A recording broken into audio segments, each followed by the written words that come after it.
Those of you who follow my work may know I have been not a big booster of President Trump and the Trump administration.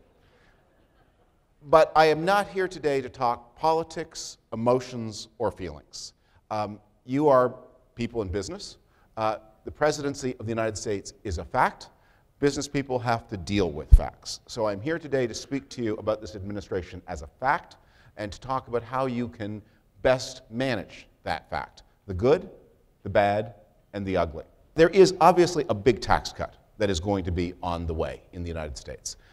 And that is going to lead to a lot of, that's going to have two powerful and positive effects. The first positive effect of the coming big tax cut is it's simply fiscal stimulus. There will be more money in people's pockets.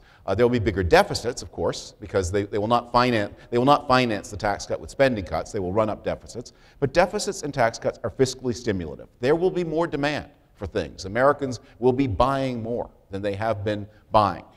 And the tax cut will also be beneficial in that it will stimulate economic growth. As you're making your plans, you have to say, this is going to be a bullish year, 2017, 2018 probably a bullish year too, more investment, more growth, more demand, more consumer confidence, up, up, up, up, up. That's all good.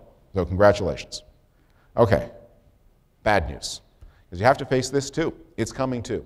The most important piece of bad news for the world, for Canada, and for Americans too, are the strong protectionist instincts of this administration.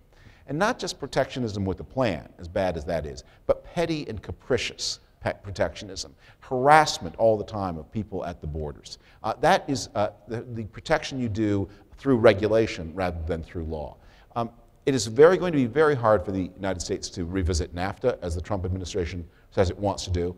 We are going to see a big risk. I mentioned before the fiscal stimulus, the tax cuts unmatched by spending cuts. We are going to see a big risk as deficits accumulate of the normal consequence of deficits. The United States ran big deficits in the Obama years, but that was at a time when the economy was profoundly depressed. It is hard to start inflation when you're depressed, but once your economy is moving, inflation becomes, it's much easier to spark dry wood than it is to spark wet wood, and it's much easier to make a fire bigger once it's actually going. So you're going to see, with the big deficits at a time of demand, the kindling of inflation and the acceleration of inflation. And that is something probably not in year 1, 2, or 3 of the Trump administration, but it's coming. And as it comes, you know what that means. It brings with it higher interest rates. The Trump administration is going to be, it's already proving itself, a remarkably unstable and unpredictable administration. Right now, I think you have to face that whatever your broker or your commodities factor, whoever you deal with, is telling you is the price of risk. My guess is more insurance rather than less in both literal insurance and metaphorical insurance on any economic decision you have to make. We face a much more unpredictable world than we did under President Obama or under President George W. Bush or under President Clinton.